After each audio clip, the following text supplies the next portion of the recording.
Have you ever heard of the statement, facts don't change people's minds? It's often frustrating when you're trying to explain and people don't seem to want to listen to reason. But it's much worse and much more dangerous when it's about communicating information that can mean the difference between life or death. Leo Tolstoy once said, "The most difficult of subjects can be explained to the most slow-witted man as long as he hasn't formed any idea about it. But the simplest thing cannot be made clear to the most intelligent man if he is firmly persuaded that he knows already, without a shadow of a doubt, what is laid before him." So what's going on here? Why would anyone want to continue to believe in false or inaccurate ideas? Hello, science fans! My name is Chona. I'm your resident Filipino scientist, and welcome to episode 25 of SHE-ensya's Corner. We all need a reasonably accurate view of the world in order to survive. So, it would make sense if our actions are based on facts, right? However, truth and accuracy are not the only things that matter to the human mind. We are, after all, herd animals. We want to fit in, bond with others, and be accepted by the people around us. And such inclinations are not shallow things.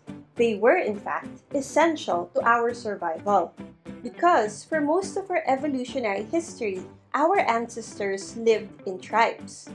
Becoming separated from the tribe, or worse, becoming cast out, was a death sentence. And in any tribe or social environment, people can be embraced or condemned according to their beliefs. So what this means is, we don't always believe in things because they're right. Sometimes we believe in things because we want to be accepted by the people we care about. What? So, if you've ever held your tongue at a dinner party, or looked the other way when your parents said something offensive, this is one of the possible reasons.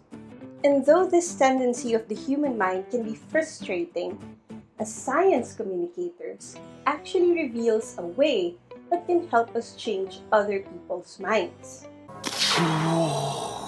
Negosyo o kalayaan, bayan o sarili, pumili ka! Think of it this way.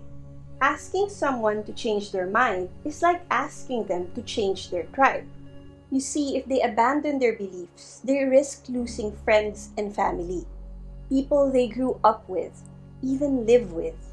Who would want their worldview torn apart and have loneliness, confusion, and conflict at home as the outcome? So, a way to change people's minds is to try and be friends with them. Which actually sounds a little bit scary, right? Well, British philosopher Alain de Botton suggests that sitting down at a table with a group of strangers has the odd benefit of making it a little more difficult to hate them completely. Hate, prejudice, and judginess feed off how we imagine other people to be. But eating together, handing dishes around, asking a stranger or an enemy to pass the salt, it can actually reveal the truth that even though sometimes we believe in completely different things, we're all just human, capable of changing our minds and becoming better versions of ourselves. So, before we force our science down the throats of people, maybe we should try to listen to them first?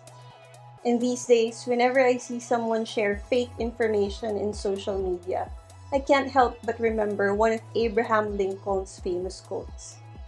"I don't like that man. I must get to know him better."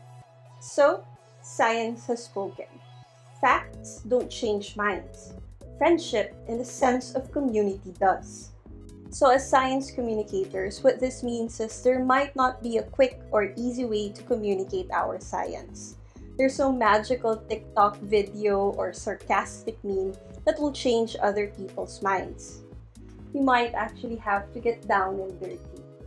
Talk to people, live with them, maybe learn from them, and eventually, maybe, they will be open to see about what science can offer. So what do you think? Is it really all about friendship and community building? Or do you have friends that even you can't convince? Share your stories, frustrations, and theories in the comments section below. And for more updates about the goings-on in SHE-ensya and your resident Filipino scientist, please follow us on Facebook and on Instagram. Drop by our website also at www.SHE-ensya.com. You can also follow my personal Instagram account at shona.abeledo. Thank you for joining us in this episode of SHE-ensya's Corner, and for a brand new season here at SHE-ensya. See you around!